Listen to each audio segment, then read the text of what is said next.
So আজকে আমার governance in financial ইনস্টিটিউশনের আমার module B, responsibility of board. বোর্ডের রেসপন্সিবিলিটি কি, এই চ্যাপ্টারটা খুবই সহজ, আমরা খুব সুন্দরভাবে এই চ্যাপ্টারটা শেষ করবো। Main function of board of director, আসলে বোর্ড অফ ডিরেক্টরের ফাংশনটা কি? খুব সিম্পল একটা question, strategy and vision. Board member, আমি এখানে একটা জিনিস বলে রাখি যে বোর্ড মেম্বাররা হলো আমার মালিক পক্ষ, মালিক পক্ষ হলো আমার মালিক পক্ষদের ভিতর থেকে আমার বোর্ড মেম্বার সিলেক্ট হয়, যেটা ব্যাংকটাকে ওভারসাইট করে। হ্যাঁ, ওরা ডে টু ডে অ্যাক্টিভিটিতে ইনভলভ হইতে পারে না, বাট তারা পলিসি আমার ফর্মুলেট করবে, পলিসি ইমপ্লিমেন্ট করবে। হ্যাঁ, পলিসি ইমপ্লিমেন্ট করবে আমার ব্যাংকের বোর্ড মেম্বাররা।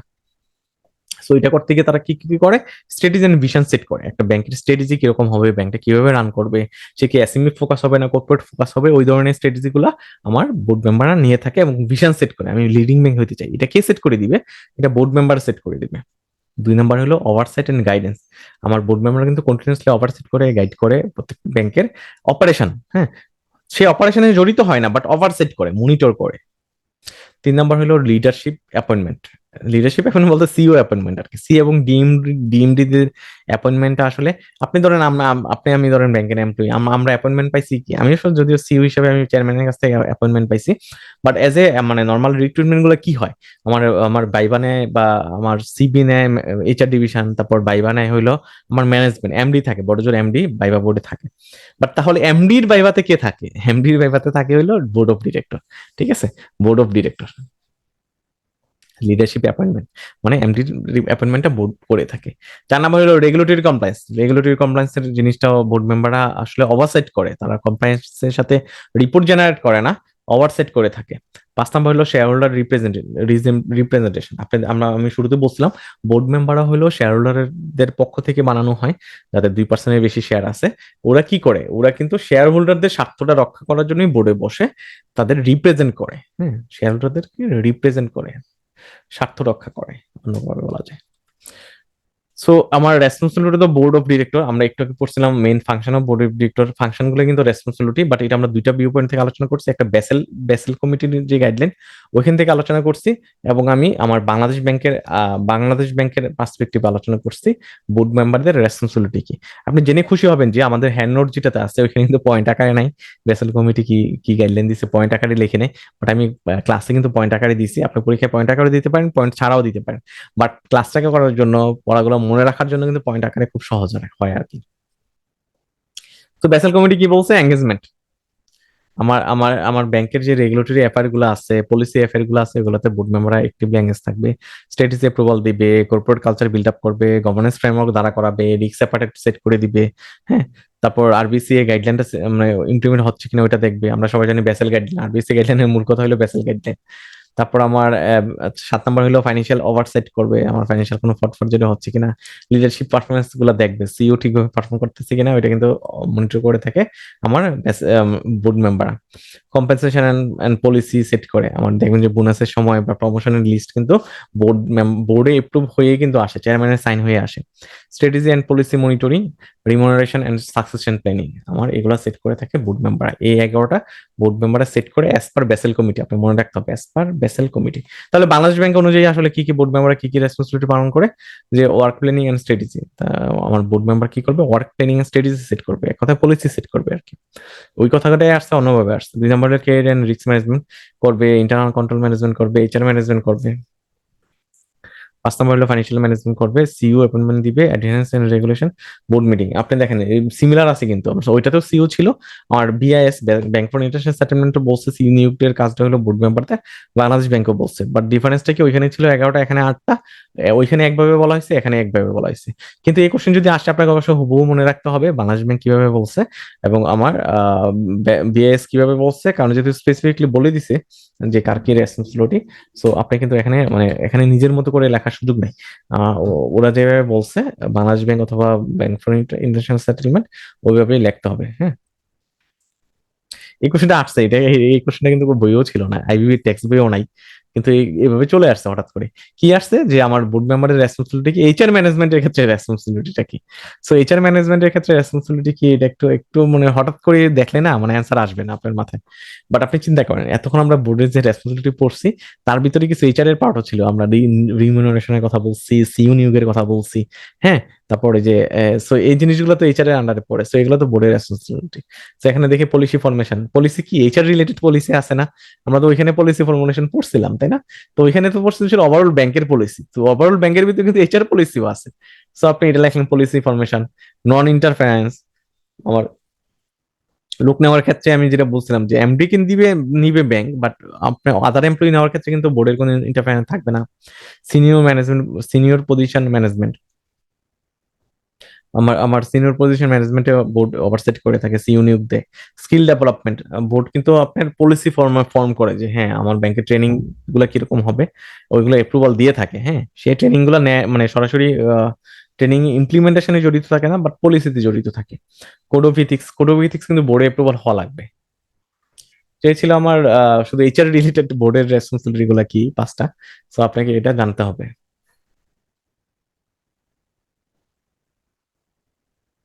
এখানে আরেকটা বলছে HR responsibility Prudential regulation Bangladesh ব্যাংকের না 70 থেকে 80 পেজের একটা গাইডলাইন আছে। কি গাইডলাইনে কি আছে, প্রুডেন্সিয়াল রেগুলেশন গাইডলাইন বলা হয় এটা। হ্যাঁ, সো ওই রেগুলেশনের আন্ডারে বলতেছে বোর্ড অফ ডিরেক্টরের রেসপন্সিবিলিটি কি কি। সো এটা আমি ওই গাইডলাইনটা আমি নামাইছিলাম আপনাদের এই কোশ্চেন লেখার জন্য।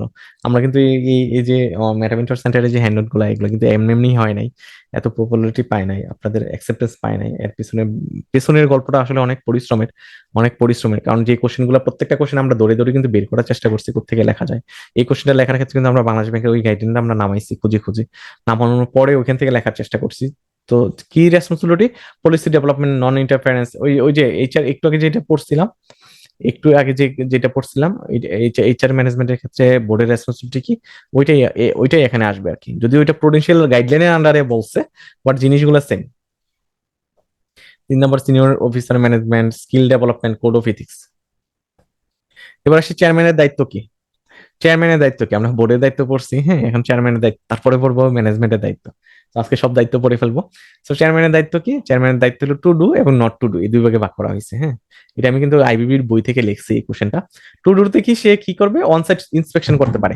কোনো যদি ক্লেম রেজ হয় যে কোনো ব্যাংকে ফ্রড ফরজারি হয়েছে কোনো ব্রাঞ্চে, সে অনসাইট ইন্সপেকশন করতে পারে, সে কল করতে পারে যে তুমি এক্সপ্লেন করো, এমডি কে কল করতে পারে, ডিএমডি কে কল করতে পারে, তুমি এক্সপ্লেন করো তোমার ব্যাংকে এটা কেন হইলো। ঠিক আছে, ইনভেস্টিগেশন করতে পারে, কোনো অকারেন্স করতে ইনভেস্টিগেট করার রাইট রাখে। এবং সে কোনো কমপ্লেন যদি তার কাছে আসে সে কিন্তু এটা মনিটর করার রাইট রাখে। করতে পারবে না, কি করতে পারবে না হলো জুরিডিকশন, পার্সোনাল পজিশন জুরিডিকশন। ধরেন বোর্ড মিটিং এ কিন্তু, বোর্ড মিটিং এ রিস্ক ম্যানেজমেন্ট কমিটির মিটিং এ কিন্তু মানে অনেক বোর্ড মেম্বার থাকে। তো চেয়ারম্যান যদি মনে করে আমি যা বলবো তাই হবে, ওই ব্যাংক ওইভাবে চলবে, ওইটা করা যাবে না। এটা বলছে প্রথমটাতে। দ্বিতীয়টাতে হলো আমার কি, আমার রুটিন অ্যাফেয়ার যেগুলো, আমি লোন দিচ্ছি, কাস্টমার ডিপোজিট নিচ্ছি, লোন দিচ্ছি, রুটিন অ্যাফেয়ারে চেয়ারম্যান ইন্টারফেয়ার করতে পারবে না, ব্যাংকের ডে টু ডে অ্যাক্টিভিটিতে চেয়ারম্যান ইন্টারফেয়ার করতে পারবে না। তো এই ছিল আমার চেয়ারম্যানের দায়িত্ব। এবার আসি আমার independent member of the board. বোর্ডের আবার ইন্ডিপেন্ডেন্ট মেম্বার কারা, এটা কেন আসছে। হ্যাঁ, আমরা তো বলছিলাম বোর্ড মেম্বার হলো নির্বাচিত হয় শেয়ার হোল্ডারের পক্ষ থেকে। আবার বর্তমানে গভর্নেন্সকে আরো স্ট্রং করার জন্য আমার একটা রোলস চালু হয়েছে কি, আপনি মানে শেয়ার হোল্ডার না, হ্যাঁ শেয়ার হোল্ডার না ওইরকম কোনো ব্যক্তিকে আপনার বোর্ডে নেওয়া লাগবে। সো কেন নিব, আমার সো প্রথম কথা হলো উইথ ম্যাটেরিয়াল রিলেশন, সে কোম্পানির সাথে কোনো ম্যাটেরিয়াল রিলেশন নাই, সে শেয়ার হোল্ড করে না। তারপর বোর্ড মেম্বার কেন দরকার, এটা হলো কর্পোরেট গভর্নেন্সের জন্য দরকার। ঠিক আছে, তার রেসপন্সিবিলিটি কি হবে, আমার ইন্ডিপেন্ডেন্ট বোর্ড মেম্বারের তার যে এক্সপার্টিসটা আছে ওইটা ইউজ করবে সে, এবং এটা কি ট্রান্সপারেন্সি এনশিওর করতে হেল্প করে। এবং স্ট্যান্ডার্ডটা কি, কতজন থাকবে বোর্ড মেম্বারে, আমার ইন্ডিপেন্ডেন্ট বোর্ড মেম্বার 1/5 হবে। সো অনেকগুলো অ্যাকাউন্টস কোশ্চেনে অ্যান্সার দিছি। আপনাকে আরেকটু ডিটেল বলি, আমি সিকিউরিটি এক্সচেঞ্জ কমিশনের সাথে তো মাঝে মাঝে যাওয়া হয়। সো তো ওইখানে কি হয়েছে, ধরেন এই যে সিকিউরিটি এক্সচেঞ্জ কমিশনের যে লিস্টেড কোম্পানিগুলো আছে সবগুলোতে কিন্তু ইন্ডিপেন্ডেন্ট বোর্ড মেম্বার ঢুকাচ্ছে। তো ঢুকতেছে কারা, হয়তো ঢাকা ইউনিভার্সিটির টিচাররা ঢুকতেছে, যারা এক্সপার্ট, হ্যাঁ যারা এক্সপার্ট, যাদের নলেজটা আসলে মানে ইউজ করতে পারে ওই কোম্পানির ভালো অপারেশনের জন্য। এবার আসে বোর্ড কমিটি। আমরা ম্যানেজমেন্টের রোল প্লে করার আগে আমরা মানে বোর্ডটা শেষ করি। বোর্ডের রেসপন্সিবিলিটি পড়ছি, বিভিন্ন আঙ্গিকের রেসপন্সিবিলিটি পড়ছি, বেসেলের আন্ডারে পড়ছি, আবার আবার কি যে বাংলাদেশ ব্যাংকের আন্ডারে পড়ছি। ঠিক আছে, এখন আমরা চলে যাচ্ছি বোর্ড কমিটি। আমরা আমি একটু আগে বলছিলাম যে বোর্ড মেম্বাররা শুধু যে বোর্ড মিটিংয়ে পার্টিসিপেট করে not necessary, board member meeting এর বাইরেও কিন্তু বোর্ড মিটিং এর বাইরেও কিন্তু সে কি করে বিভিন্ন কমিটিতে সে বসে। ঠিক আছে, কমিটিতে কি বসে, অডিট কমিটি আছে বোর্ডের। আমি এটা অবশ্য একসময় জানতাম না, বাট হেড অফিসে যাওয়ার পর এটা জানতে পারছি যে অডিট কমিটি আছে, বোর্ড অডিট কমিটি আছে। ওইখানে কিন্তু পুরো ব্যাংকের অডিট ইস্যুগুলো নিয়ে কথা হয়। রিস্ক কমিটি আছে, বোর্ড রিস্ক কমিটি, ওইখানে রিস্ক ম্যানেজমেন্ট ইস্যুগুলো নিয়ে ডিসিশন হয়, পলিসি সেট হয়।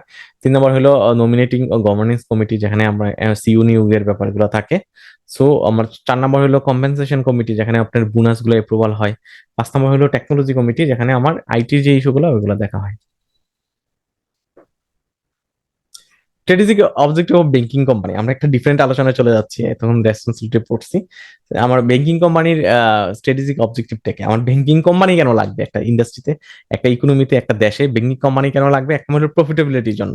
ঠিক আছে, আমার ব্যাংকিং ইন্ডাস্ট্রি কেন আসছে, ব্যাংকিং কোম্পানি কি উদ্দেশ্য, কি স্ট্র্যাটেজি অবজেক্টিভ, কি উদ্দেশ্য, কি যে সে প্রফিটেবিলিটি এনশিওর করবে, যে আমার ব্যাংকের মালিকদের আমার বেশি ডিভিডেন্ড দেওয়ার জন্য সে ব্যবসা করবে সহজ করে।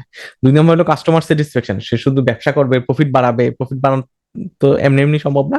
ওইটা করার জন্য তাকে অবশ্যই কাস্টমার স্যাটিসফ্যাকশন এনশিওর করা লাগবে। 3 নম্বর হলো রিস্ক ম্যানেজমেন্ট। আমার আমার কি কি করে আমার আমার রিস্ক ম্যানেজমেন্ট করাও কিন্তু আমার ব্যাংকের একটা কাজ। আমি শুধু ব্যবসা করব, ব্যবসা করতে গিয়ে আমি যদি রিস্ক ম্যানেজ না করি তাহলে কিন্তু ব্যবসা বসে যাবে পথে। 4 নম্বর হলো ইনোভেশন, আমি যদি ওই যে টেকনোলজির কথা বলছিলাম, আমি যদি আগের মতো অবস্থায় থাকি, আমি যদি আমার ইনোভেটিভ না হই, তাহলে কিন্তু আমার আমার ব্যবসা শেষ, মানে ব্যাংকিং ব্যবসা শেষ। আমি কিন্তু তাল মিলাইতে পারবো না, ব্যবসা নষ্ট হয়ে যাবে, কাস্টমার আমার কাছে আসবে না। 5 নম্বর হলো কমপ্লায়েন্স, আমাকে অবশ্যই কমপ্লাইন্ট থাকা লাগবে, কমপ্লায়েন্সের কোনো বিকল্প নাই। তো এই ছিল আমার আমার এই ছিল আমার আমার ব্যাংকের অবজেক্টিভ, স্ট্র্যাটেজিক অবজেক্টিভ। এবার আসেন গোল এবং অবজেক্টিভের ডিফারেন্স। আমরা মিশন মিশন পড়ে আসছি না? তো ভিশনটা কি, ভিশন হলো আমার লং টাইম একটা অ্যাসপিরেশন, যেটা অ্যাচিভ করার জন্য আমি মিশন স্টেটমেন্ট দিয়ে থাকি। হ্যাঁ, আবার মিশন স্টেটমেন্ট আর পরে হলো গোল এবং অবজেক্টিভ কি। তো দুইটা খুব কাছাকাছি টার্ম, গোল এবং অবজেক্টিভ। এখানে আমি খুব রেড মার্ক করে রাখছি, খুব সুন্দর করে বুঝিয়ে দিচ্ছি আপনাদেরকে। আপনি আজকে ক্লাসে পড়ে হয়তো এরকম কঠিন মনে হবে না। ডেফিনেশন বলছে গোল হলো আমার এটা ব্রড, আমার জেনারেল স্টেটমেন্ট টু ইন্টেন্ট। যে গোল বলতেছে আমার গোলটা কি, আমার একটা জেনারেল স্টেটমেন্ট, একটা ব্রডার এরিয়া, যে আমি কি করতে চাই, আমার প্রফিট বাড়াইতে চাই। হ্যাঁ, আমি কি করতে চাই, প্রফিট বাড়াইতে চাই। আমি আমার ব্যবসাটা, আমার এখন মেটামেন্ট সেন্টার যেমন আমার বর্তমানে ধরেন আমি খুব স্মল স্কেলে আছে। আমি চাচ্ছি পুরো বাংলাদেশের ব্যাংকারদেরকে আমি মেটামেন্ট সেন্টারে সার্ভিস দিবে, ক্লাস করাবে, নোট দিবে। তো এই যে আমার গোলটা, এটা হলো আমার গোল, আমি পুরো বাংলাদেশ কভার করবো। এই যে আমি পুরো বাংলাদেশ কভার করবো, এটা হলো আমার গোল। যদি আমরা কভার করতেছি, আমরা এখন পেইড অ্যাডে চলে যাচ্ছি, যে পেইড অ্যাড দিচ্ছি ফেসবুকে। পেইড অ্যাড দেওয়ার কারণে কিন্তু আমাদের প্রচুর অর্ডার আসতেছে। সো গোল হলে আমি কি করবো, পুরো বাংলাদেশ সার্ভিস দিব। 2 নম্বর অবজেক্টিভ কি তাহলে, অবজেক্টিভটা হইলো আমি আমি কি আমার গোল তো হইলো আমি পুরো বাংলাদেশে দিব সার্ভিস। হ্যাঁ, তো অবজেক্টিভ হইলো, মানে গোলটা হইলো না, মেজার করা যায় না। আমি বলতেছি পুরো বাংলাদেশে সার্ভিস দিব, কিন্তু কত পার্সেন্ট বাড়াবো আমার প্রফিট, আমি সেলস কত পার্সেন্ট বাড়বে, স্পেসিফিক করা না কিন্তু। অবজেক্টিভ বলতেছে এটা স্পেসিফিক, মোর স্পেসিফিক, যে আমি আমার সেলস গত বছর থেকে এই বছর আমি 20% বাড়াইতে চাই। এই যে আমি সেলস আমি 20% বাড়াইতে চাই, এটা আমার অবজেক্টিভ। ঠিক আছে, এটা আমার অবজেক্টিভ। এটা মোর স্পেসিফিক হয় এবং এটা মেজার করা যায়, যে আমি কত পার্সেন্ট বাড়াইতে চাই, 20% বাড়াইতে চাই, আমি মেজার করতে পারতেছি, কাউন্ট করতে পারতেছি। এবং টাইম বাউন্ড, আমি এই বছরের ভিতরে বাড়াইতে চাই। গোলে কিন্তু এগুলো থাকে না, গোল বলতেছে আমি পুরো দেশে সার্ভিস দিব, এইটা বলেই শেষ। বাট অবজেক্টিভ কিন্তু মোর স্পেসিফিক হয়, আমি 20% ব্যবসা বাড়াবো, 1 বছরের ভিতরে বাড়াবো। 2 নম্বর বলতেছে স্কোপ, গোল হলো ব্রডার স্কোপ, আমি বলছি আমি পুরো দেশে সার্ভিস দেবো, ব্রডার ভিউ পয়েন্ট থেকে বলতেছি, আমি স্পেসিফিক হচ্ছি না। বাট অবজেক্টিভ হলো নেরোয়ার ইন স্কোপ, আমি স্পেসিফিক করে বলতেছি এত পার্সেন্ট আমি প্রফিট বাড়াইতে যাচ্ছি। 3 নম্বর হলো টাইম ফ্রেম, গোলটা হলো লং টাইমের জন্য হয়, যে আমি আমি পুরো বাংলাদেশে আমি কাভার করতে যাচ্ছি, কতদিনে কাভার করবো এটা কিন্তু বলা নাই। বাট আমার অবজেক্টিভ কিন্তু আমার স্পেসিফিক করে বলা আছে, শর্ট টাইমের জন্য, যে আমি 1 বছরে কত টাকা প্রফিট বাড়াবো ওইটা স্পেসিফিক করে বলা আছে। 4 নম্বর হলো মেজারবিলিটি, গোল মেজার করা যায় না, অলরেডি বুঝে গেছি আমরা। বাট অবজেক্টিভ মেজার করা যায়, যে আমি 20% প্রফিট বাড়াতে যাচ্ছি। 5 নম্বর হলো পারপাস, আমার এটা ডিরেকশন দেয়, গোলটা কিন্তু আমাকে ডিরেকশন দেয়, যে আমি যখন পেইড অ্যাড দিচ্ছি, পুরো বাংলাদেশে মেটামেন্টসকে ছড়াই দিচ্ছি। তো আমার শুধু একটা সময় ছিল, ফেসবুক পেজে যারা ছিল, আমার ফেসবুক আইডিতে যারা ছিল, ওরা আমার অ্যাড দেখতে পারতো, এর বাইরে কেউ দেখতে পারতো না, যেহেতু আমি পেইড দিতাম না। বাট এখন যদি আমি পেইড দিচ্ছি, সো আমি পারপাসটা, মানে আমাকে ডিরেকশন দিচ্ছে, যে আমি চাচ্ছি পুরো বাংলাদেশ দিতে। তো এই কারণে কিন্তু আমি ডিরেকশন পাইছি, এই কারণে পেইড এডে গেছি। সো ব্যাংকের ক্ষেত্রে সেম, যে আমার প্রোভাইড ডিরেকশন, যে ঠিক আছে, ক্লিয়ার একটা ডিরেকশন দিয়ে সে কি করবে কি করবে না। বাট অবজেক্টিভ হলো ডিটেল, মানে ডিরেকশনটা, অবজেক্টিভ হলো ডিটেল। হ্যাঁ, আমি এটা করবো, ওইটা করবো, ওইটা করবো। এক্সাম্পল আমি বলছি, প্রত্যেকটা ডিফারেন্স এক্সাম্পল থাকবে।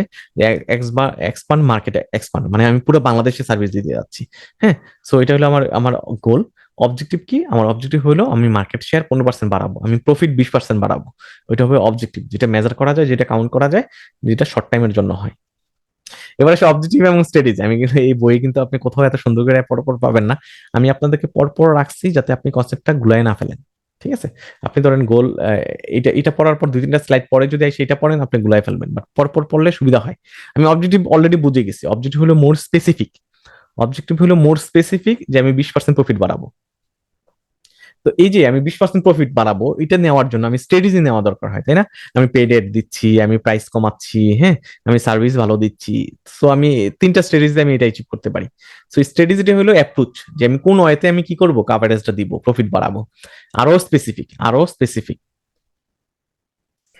স্কোপ হলো আমার নেরো, মানে আমার অবজেক্টিভ হলো নেরো স্কোপ ইন স্কোপ আমার। আর স্ট্র্যাটেজি হলো ব্রডার স্কোপ।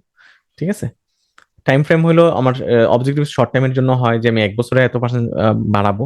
বাট স্ট্র্যাটেজি, আমি যদি একবার ডিসকাউন্ট স্ট্র্যাটেজি, ফর এক্সাম্পল আমি ডিসকাউন্ট স্ট্র্যাটেজি সাকসেস হয়েছি, আমি প্রতি বছরে ডিসকাউন্ট দিব। সো এই স্ট্র্যাটেজি কিন্তু লং টাইমের জন্য হয়। মানে সব স্ট্র্যাটেজি না, যেটা ইফেক্টিভ স্ট্র্যাটেজি, যেটা অলরেডি কাজে লাগছে, এটা কিন্তু শর্ট টাইমের জন্য হয় না। একবার অবজেক্টিভ ফুলফিল হওয়ার পরেও কিন্তু আমি ওই স্ট্র্যাটেজিটাই ফলো করতেছি। আমি আরেকটু সিকোয়েন্সিয়ালি যদি বলি, ধরেন আমার আমার আমি যদি আসি যে সবার উপরের গোল, হ্যাঁ, গোলকে অ্যাচিভ করার জন্য আমি অবজেক্টিভ সেট করে থাকি। আর অবজেক্টিভকে অ্যাচিভ করার জন্য স্ট্র্যাটেজি সেট করে থাকি। ঠিক আছে? অবজেক্টিভকে অ্যাচিভ করার জন্য স্ট্র্যাটেজি সেট করে থাকি। আপনি এভাবে বলতে পারেন, হ্যাঁ, এভাবে বলতে পারেন। মেজারেবিলিটি, আমার অবজেক্টিভ ইজিলি মেজার করা যায়, বাট আমার স্ট্র্যাটেজি কিন্তু মেজার করা যায় না। আমি ডিসকাউন্ট দিচ্ছি, ডিসকাউন্টের কারণে আমার কত সেলস বাড়ছে, এটা কিন্তু মেজার করা টাফ। পারপাসটা কি? আমার পারপাসটা হলো একটু, অবজেক্টিভের পারপাস হলো গোল অ্যাচিভ করা, আর স্ট্র্যাটেজির পারপাস হলো আমার আমার অবজেক্টিভ অ্যাচিভ করা। সাবঅর্ডিনেট, একটার একটা সাবঅর্ডিনেট। এবার আসি framework of governance in financial institution. আপনি দেখেন গভর্নেন্স এর নর্মাল ফ্রেমওয়ার্ক আর এরিয়া আর ফাইন্যান্সিয়াল ইনস্টিটিউশনের ফ্রেমওয়ার্ক সেমই তো হবে, তাই না? Governance structure and framework, risk management, transparency, accountability, এটা আমরা পড়ে আসছি। হ্যাঁ, regulatory compliance, stakeholder engagement. So normal governance এর যে স্টেজ গুলা, প্রসেস গুলা, সো এটার সাথে আমার আমার ফাইন্যান্সিয়াল ইনস্টিটিউশনের governance same. Element of governance, governance framework. So আমার এলিমেন্ট গুলা কি কি? আমরা কিন্তু গভর্নেন্স নিয়ে অনেক কথা বলছি, বাট এলিমেন্ট পড়ি নাই, যে এই উপাদান গুলা কি কি। আমি সবসময় একটু বলছিলাম যে গভর্নেন্স এনশিওর হয় টপ ম্যানেজমেন্ট থেকে, আমার বোর্ড মেম্বার এটার সাথে জড়িত, টপ ম্যানেজমেন্ট জড়িত। হ্যাঁ, সো আমার বোর্ড অফ ডিরেক্টর জড়িত একটা কম্পোনেন্ট, পলিসি এন্ড প্রসিডিওর একটা কম্পোনেন্ট। বোর্ড অফ মেম্বারই তো পলিসি প্রসিডিওর লিখে থাকে, ইমপ্লিমেন্ট করে থাকে, অ্যাপ্রুভাল দিয়ে থাকে। রিস্ক ম্যানেজমেন্ট একটা কম্পোনেন্ট, ইন্টারনাল কন্ট্রোল একটা কম্পোনেন্ট। আইডেন্টি, সো এই হলো আমার কম্পোনেন্ট। সো আমরা একটু শেষের দিকে চলে আসছি, আমরা একটু পরে হয়তো বিরতিতে যাব। Way of building own governance framework, আমি কিভাবে একটা ওন গভর্নেন্স ফ্রেমওয়ার্ক সেট করব। আইডেন্টিফাই কি স্টেক হোল্ডার, আমি গভর্নেন্স সেট করার জন্য স্টেক হোল্ডার শুরুতে আইডেন্টিফাই করা লাগবে। ডিফাইন অবজেক্টিভ, আমার অবজেক্টিভ ডিফাইন করা লাগবে, অ্যাসেস রিস্ক, এবং develop policy and procedure, monitor and evaluate continuous improvement. আমি শুধু একবার পলিসি নিলে হবে না, আমাকে কন্টিনিউয়াসলি ইমপ্রুভ করা লাগবে। সো এই জিনিসগুলো করে আমি কি করতে পারি, আমার ওন গভর্নেন্স ফ্রেমওয়ার্ক দ্বারা করাইতে পারি, ফ্রেমওয়ার্ক দ্বারা করাইতে পারি, ফ্রেমের মতো, হ্যাঁ, ফ্রেমওয়ার্ক দ্বারা করাইতে পারি, যে ফ্রেমের বাইরে আমি যাব না, যে ফ্রেমের বাইরে আমি যাব না। তো আমরা আরেকটু মনোযোগ দিয়ে শুনবো।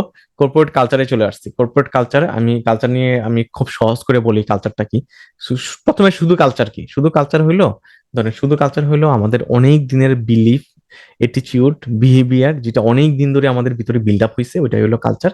আর কর্পোরেট কালচার হইলো কোনো একটা কর্পোরেটে, কোনো একটা ব্যাংকে, কোনো একটা কোম্পানিতে অনেক দিন ধরে যে, মানে বিশ্বাস, ভ্যালু, বিহেভিয়ার, নর্ম যেটা বিল্ড আপ হয়েছে, ওটা হলো কর্পোরেট কালচার। ঠিক আছে? আপনি ব্রেক ব্যাংকে যাবেন, এক ধরনের সার্ভিস পাবেন। আপনি আল আরাফাতে যাবেন, আরেক ধরনের সার্ভিস পাবেন। জনতা ব্যাংকে যাবেন, এক ধরনের সার্ভিস পাবেন। তো এই ডিফারেন্সটা কেন? এটা হচ্ছে কর্পোরেট কালচারের কারণে। কর্পোরেট কালচারের কারণে এটা কেন দরকার? কর্পোরেট কালচারটা কেন দরকার? আমার এমপ্লয়মেন্ট এঙ্গেজমেন্টের জন্য দরকার, ডিক্রিজ টার্নওভারের জন্য দরকার, ইলেভেটেড প্রোডাক্টিভিটির জন্য দরকার, স্ট্রং ব্র্যান্ড আইডেন্টিটি, ট্রান্সফরমেশন পাওয়ার, টপ পারফর্মার, এগুলোর জন্য মানে ভালো ভালো কথাগুলো বলবেন আর কি। হ্যাঁ, গুরুত্বপূর্ণতে ভালো ভালো কথাগুলো বলবেন। এবার আসি performance evaluation of board of director. আমার বোর্ড অফ ডিরেক্টরের পারফরমেন্স ইভ্যালুয়েট কিভাবে করতে পারবো? এই সার্ভের মাধ্যমে করতে পারবো, আমার মেট্রিক্স এর মাধ্যমে করতে পারবো। কি পারফরমেন্স মেট্রিক্স? যে কোন বোর্ড মেম্বার কয়টা মিটিং অ্যাটেন্ড করছে, এটা দিয়ে একটা মেট্রিক্স হতে পারে। যে বেশি মিটিং অ্যাটেন্ড করছে তার পারফরমেন্স ভালো। 3 নম্বর হলো অবজেক্টিভ ক্রাইটেরিয়া। সেট করে আমি করতে পারি। পিয়ার রিভিউ করতে পারি যে আমার ব্যাংকের বোর্ডেই পারফর্ম করছে, অন্য ব্যাংকের বোর্ড কিরকম করছে। ঠিক আছে, এক্সটার্নাল অডিট কি করতে পারে, ইভ্যালুয়েট করতে পারে, তার মেকানিজম অ্যাপ্লাই করে। 6 নম্বর হলো রেগুলার সেলফ অ্যাসেসমেন্ট। আমার সেলফ অ্যাসেসমেন্ট ফর্ম দিতে পারি বোর্ড মেম্বারদেরকে, তুমি তোমারটা বলো তুমি কতটুকু ভালো করতেছো। তো আমরা এই চ্যাপ্টার শেষে চলে আসছি। বোর্ড ডিসোলিউশন, বোর্ড ডিসোল অনেকভাবে হইতে পারে, হ্যাঁ। এটা হইতে পারে কোনো ফ্রড ফরজারির কারণে হইতে পারে। বাংলাদেশ ব্যাংক বলতে পারে তোমার বোর্ড ভেঙে দিচ্ছি, তুমি নতুন করে বোর্ড ফর্ম করো। অ্যাপয়েন্টমেন্ট অফ অবজারভার, এটা আমরা সাথে অনেকে পরিচিত, অনেক ব্যাংকের অবজারভার বসে। অবজারভার বসানোর মূল কথা হলো কোনো ইন্ডিপেন্ডেন্ট ব্যক্তি যদি ব্যাংকের বোর্ডে বসায়, ওটাকে হলো অবজারভার। এটাতে সুবিধাগুলো কি কি, এটাতে ট্রান্সপারেন্সি এনশিওর হয়। কোনো, ঠিক আছে, উইকনেস গুলা ধরতে পারে, ডিসিশন মেকিং এ হেল্প করে। অবজারভার নর্মাল ব্যক্তি হয় না, সে খুব এক্সপার্ট থাকে ব্যাংকিং এ। সো অবজারভার কি করে এই কাজগুলো সে করে থাকে। সে ছিল আমার সেকেন্ড পার্টের ক্লাস। সো আজকের ক্লাসে আমরা আর 2টা মডিউল বাকি। সো সবাই রোজা রাখছি, হয়তো একটু টায়ার্ড, তারপর আমরা ক্লাসটা সুন্দরভাবে শেষ করব। আমরা টায়ার্ড হব না। একটু যদি আপনাদের কোনো কোশ্চেন থাকে অবশ্যই কোশ্চেন করবেন।